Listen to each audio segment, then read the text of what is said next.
Hello everyone and welcome back to the channel. This is SCC and tonight we are looking at some trades for the round 10 that's coming up. So sorry if I pause a little bit sick, but so I might be taking some drinks through this, but we'll see how we go. Anyway, thank you to everyone who is viewing this video today. Thank you to all the new subscribers, and thank you to all of the viewers returning. Really been a lot higher view numbers than I've ever had before over the past few weeks, so really happy for that. So if you enjoy the content, please remember to hit subscribe and like the videos, because it really shows that this stuff is worth it. All right, let's have a look. So this looks like it's undone from last week, which is good. I'll just undo the changes. Yep, we're all undone. So when you saw the last video, there was a few things going through my mind regarding trades. Now, a couple of these things have changed and I had been fine-tuning this to what I wanted. Now it looks like Jerry McGovern might play this week, which is brilliant because I really didn't want to have to trade him. It feels like going backwards, and keeping him feels really good, so that is great. Now in saying that, this is what I had been looking at as far as trades had gone. So this was the plan. Reed and Hewitt first was probably the plan that everyone saw in the last video. Let's just shut that in there. So Merritt, and then it was going to be like, I was looking for a forward, so I was thinking of a guy like Sexton coming back, or going one of Revel, or the Collingwood lad. Who is the Collingwood lad? All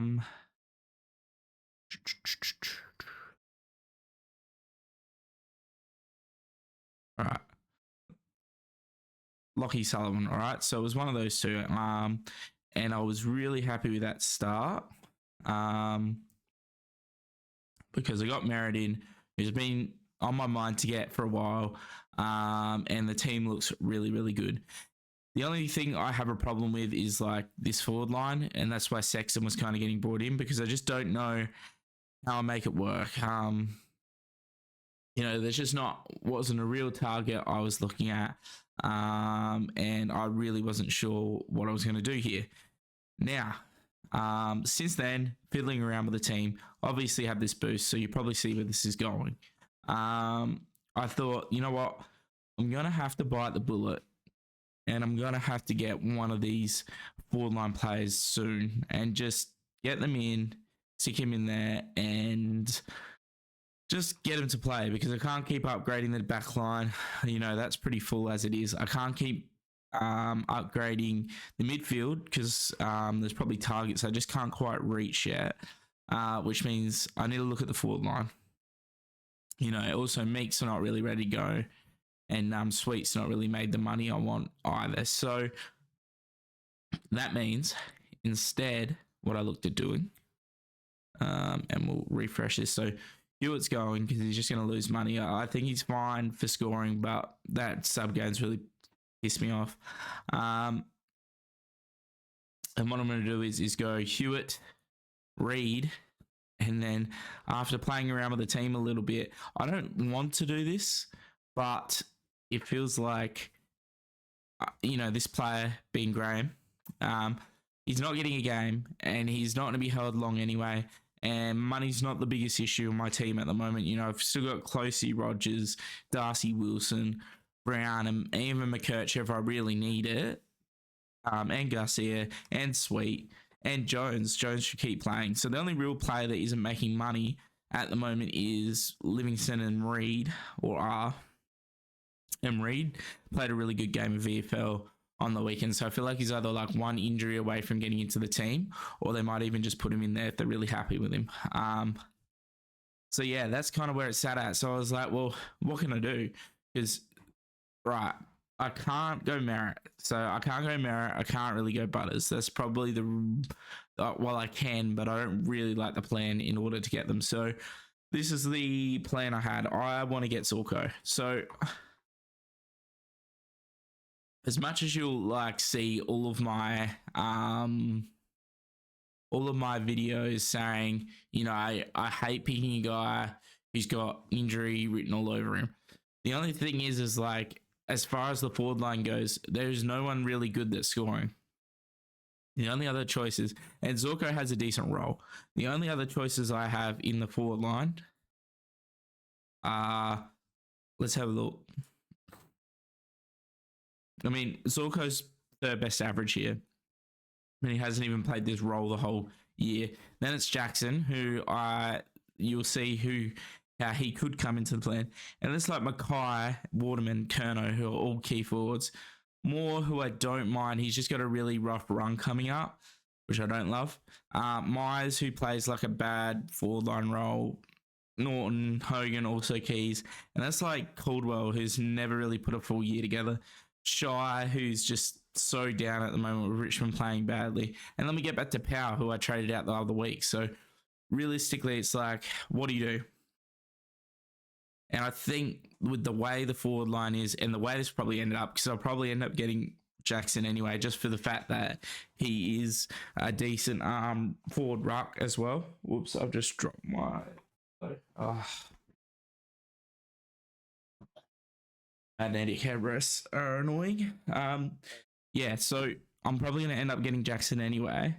So, I feel like going Zorko now, maybe when he's got a good... Because Brisbane have a really good run of games going. That's the other thing. Like, look at the games. Richmond, and we know what Ryan did against Richmond. And then he's got, like, Hawthorn, who... Nass and stuff played really well against the Dogs. They've given up quite a few points to defenders.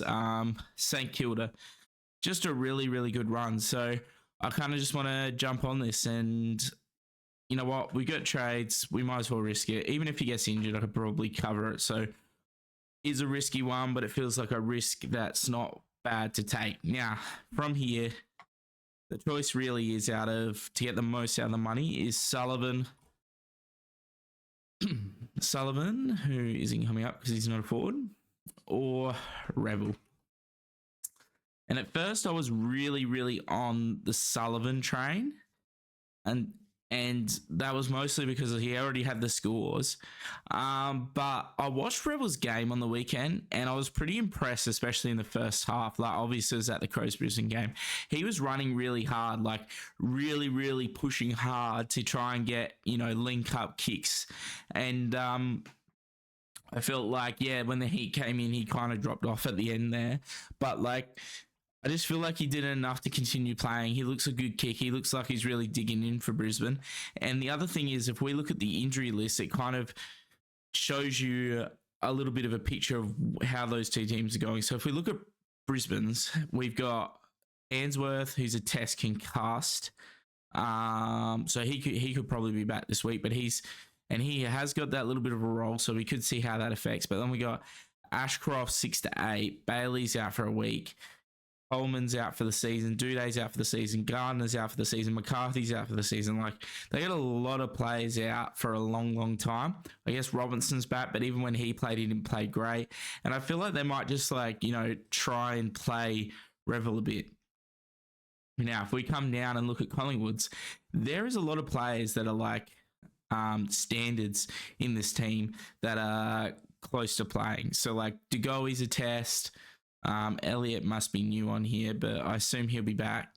I don't know what PBC really means for them, but Harrison, I guess you could say Sullivan's ahead, but Howe's only 2 to 3. McCreary's 1 week. Mirchek, Mitchell, there's a lot of players that are actual mainstays in this team that might get back. And it's going to come down to who plays the best out of them, whereas it feels like there's a little bit more of that job security with Revel. Plus, the other thing I like about Revel is the fact that he's got the mid-forward status, so it means I can use him to swing through the forward and midfield, which is good, which is what Sullivan doesn't have, but I assume he'll get come round 12 if he's still playing. But for now, this is more useful on Revel at the moment. The only thing I'm a bit wary of is the fact I was burnt last year by a Brisbane rookie in the name of Sharp, who got in the team and then didn't play, even though he played fairly well on VFL. So I'm just going to hope it doesn't happen again. And after saying Brisbane didn't really have much to watch for Supercoach, which I still think is kind of true, Zorko and Rev will have presented themselves. So I will be watching Brisbane games a little bit or not. Then this leaves me with 576k, and there's a couple choices here, and I'm not really sure which one I want, but Steele and Petrarca. Now, the thing Petrarca's got is the fact that he's got a really good run, and he can go really, really big. Steele injuries, we know, but he is the main guy in their midfield. Not as good a run, but still, he's in that midfield, whereas Petrarca is going forward a lot. So I'm kind of worried about that. The good thing, I guess, with Steele is, he is the number one midfielder. Petrarca could get rested up the forward line a lot, but he could also get DPP at some point, which would mean he's probably a very good forward to have. Although I think by that time it could be too late for us to train him players anyway, so we might not be moving him around that much. So I'm really stuck here as to what I want to do. At the moment, I go Jack Steele, complete it, give it an optimize, and bang, we have a very nice looking team. Wilson, Darcy seem like good forwards. Can loop Jones with Wilson if I need. And then, pretty nice through here as well. McKercher I'd prefer in the back line for now. And then Closey, McKercher, 4 rookies that are pretty good, and Meek, obviously, but he's been playing pretty well. And I'm pretty sure he's got a decent matchup this week, I thought, finally. Yeah, so sweet. So that's actually a pretty decent matchup, considering. Now, the other line I was looking at with this is, instead of going Azorko, I just go Jackson now, because Darcy is out this week, which means Jackson will get the full ruck time, and at some point it will be a good ruck cover. And then instead of Steele, I can get whoever I want, because I have 669k, except for Gorm, but I've already got him. And then I go someone like Butters just because of buy and a little bit cheaper, or I go Merritt because, he's pretty good as well. So complete that. The problem is I really don't like Jackson as a pick. But this does feel good if Jackson's getting main ruck with Darcy out. So that's what I need to keep an eye on. But then, so I was, already trying to figure out between these two picks what we're going to do. But then, of course, another spanner is thrown into this all. And another one could be thrown in if McGovern misses this week. Although I'll probably be tempted to just loop him. Now, another spanner thrown into the works being the fact that McKercher, there were rumours that he had a foot injury. He'd come up sore from a training and they wanted to go get it checked. I was hoping it was going to be something big. And, comes back clear. We're all good. Good on Colby McKercher back in the team for another week. And then this article comes out and, McKercher's missing this week. Brilliant. Because that just makes things even more difficult. And I really feel bad for the people who traded him back in last week. But I also thought this could be something that happened. Either he reverts back to his original scoring, or, he gets injured.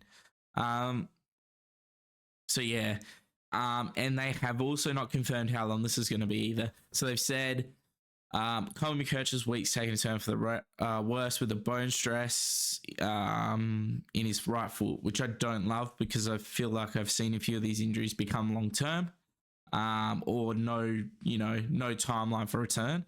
And that's pretty much what they're putting here, because they're saying McKercher will miss Kangaroos clash with Essendon, with the club saying his return beyond this week will depend on symptoms and progress. And what that means is we have no idea how long McKercher is going to be out. Now, at this point, it does feel like it's worth holding maybe a week. Now, it may depend, though, on when North play. So North play pretty late, which means we do have looping options. And keeping in mind that McKercher is going to be a really good rookie to just hold through most of the buys, and kind of like Sheasel last year. So that's something to keep in mind. But I just don't know Like, if I go McKercher instead of Graham, if Graham was to be named this week, but they've said he isn't going to play, I'd probably just crap McKercher and get this trade done. But no one wants to confirm. So that means if I bring Graham back in and go McKercher out, we can move closely up here. We can loop Rogers, Garcia, and see how that goes. Although, where did Gold Coast? Gold Coast play the first game, so I can't loop that. There was a way to loop, though. I feel like I just play Closey and loop these two. Oh, no, there's no point in looping that. So it's not great to loop through either with Graham, just because they're playing the earliest game, which is bloody great.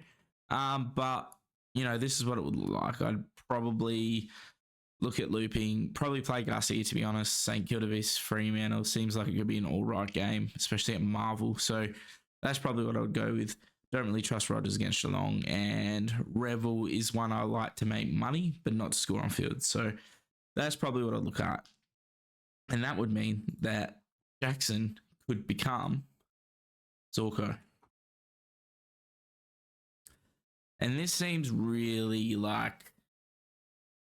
quite tempting to me, because, you know, the only problem is that the last rookie spot's pretty bad, so I don't really know what to do with that.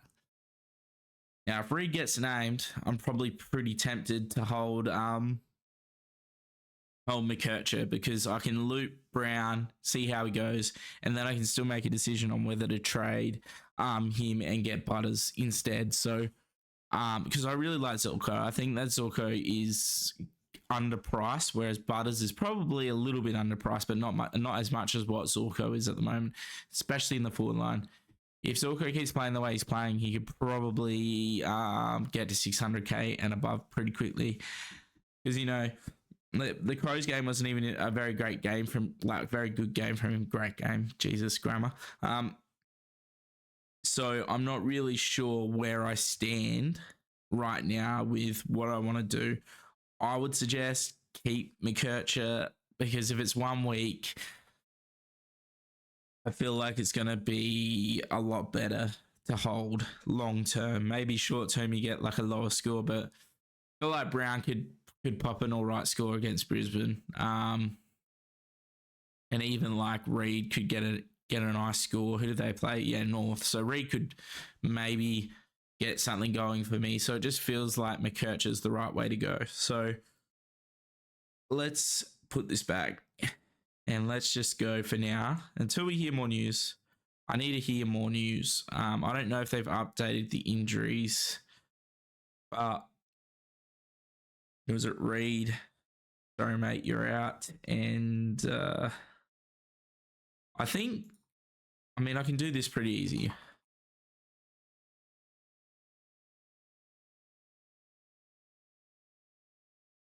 I don't want to trade Graham, but if he's not playing, I'd rather just have Revel cover that spot, take the 170k and make money off Revel at the moment, assuming he plays. And then we go. I don't love Steele though. I wish this was Laird. So I think I'm like 10 grand off Laird.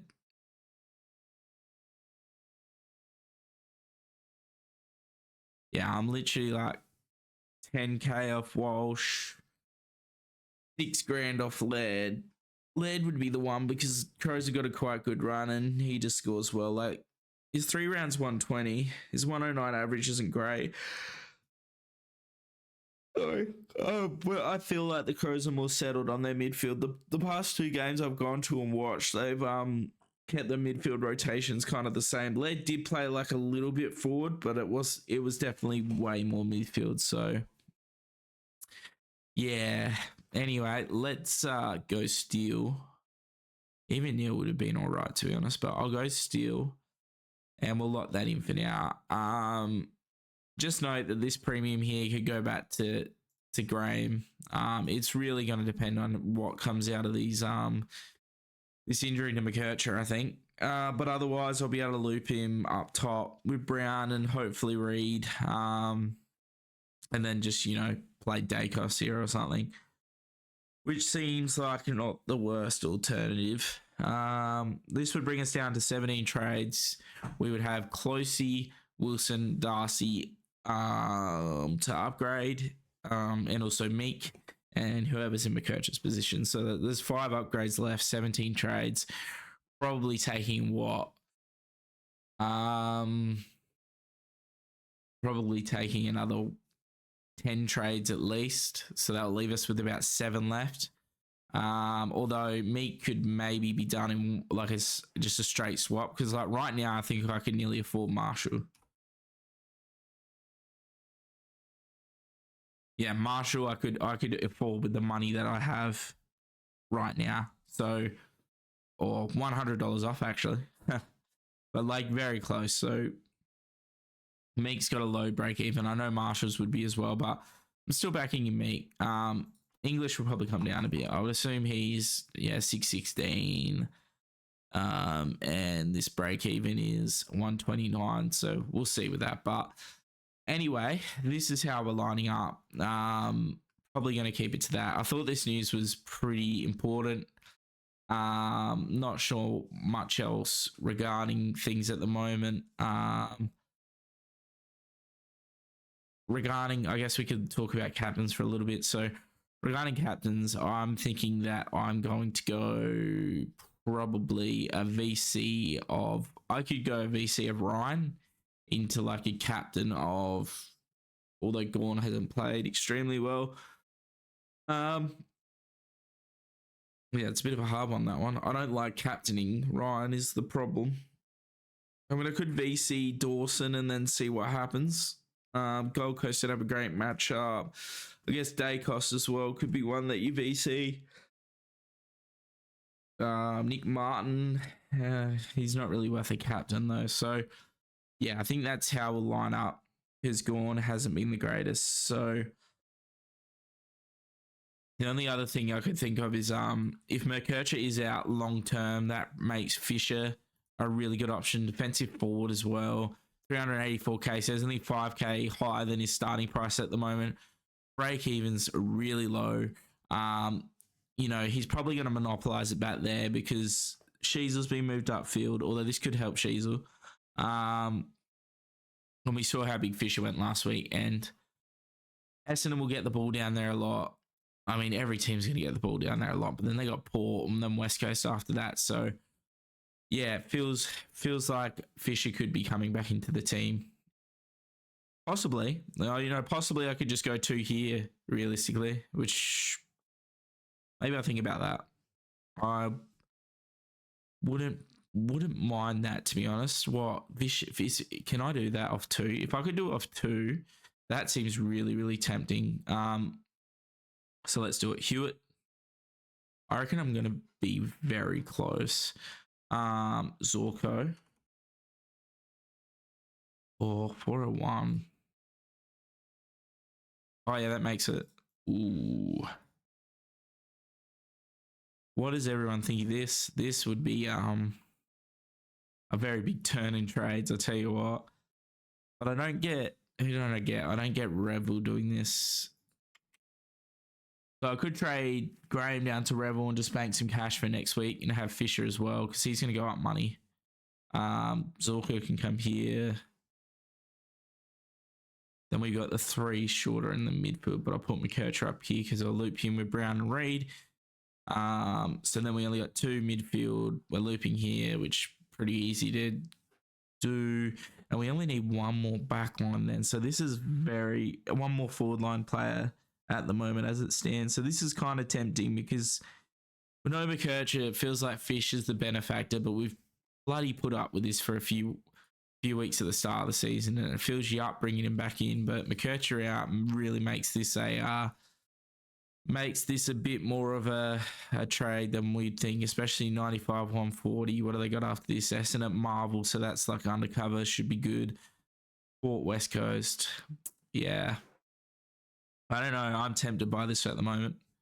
because Graham down, Revel 170k in the bank, 190k. And I could put that on top of mckercher if I had to. And what? It'd be 379, 400 plus one, let's say 190,000. 569. So if someone has a stinker, could get them pretty easily. I know, a lot to think about here. Fisher doesn't feel great though. But does he feel worse than Steele, especially in a forward line that sucks? It's not horrible. That's what I'll say. It's not horrible. So, in saying that, wasted another 25 minutes talking about this, but I hope you enjoyed the rambles. If you have any questions about players, feel free to comment. Happy to answer them because it's sometimes a bit hard. I still think that like Butters and Merritt are great trade-ins. I probably want to go near Rao. I'm thinking about Steele, so do with that what you will because his value is pretty good at this price. English, and I think English is good for Iraq. I still don't love Grundy. Petrarca, I'm just worried about his down games and his forward line play at the moment. I like Laird. I'd get Laird if I could. Cripps, don't mind. Houston, it would actually be really nice. I have tried to play around with the team and get him in just because of his buy and the fact they've got an all right run. His break even is pretty high, so you could probably go next week if you wanted. And that feels like one if he drops like another 80 or something where the mckercher up from this trade could actually work. I'd sit and watch on Marshall. Don't like Anderson. Don't like Brayshaw. Josh Kelly, what a trap he is. Every year something happens, and this year he has got a 6-week injury apparently. So it come out of nowhere. I think it's a calf again. So yeah, hopefully you do not have him. I literally did think about it, but did not want to get burnt by an injury again. And then below this, it's all pretty, standard. I think Blakey's actually all right, but I think he's missing this week with concussion, so really can't go near there. So, and if you want Jackson, go Jackson. That's probably all I'd say. Probably doesn't fit my team at the moment, but I guess this is how we're shaping up. But I may change this, but those are kind of the things I'm thinking about, and because it keeps my upgrades going, keeps better scoring players on the field, I would suggest.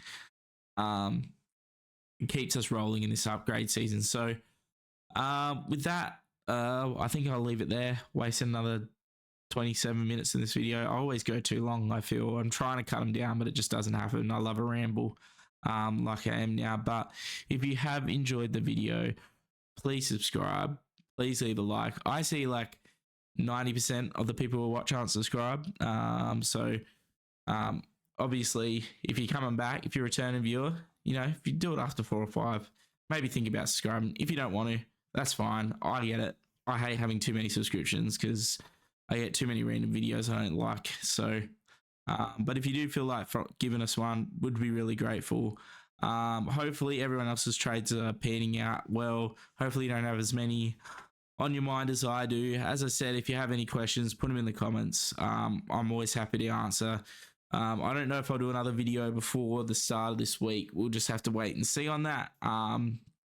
But there is a potential depending on what news comes out. That's probably the last thing. I'll just check quickly. Where is North? All right, North haven't on it. mckercher's to TBC.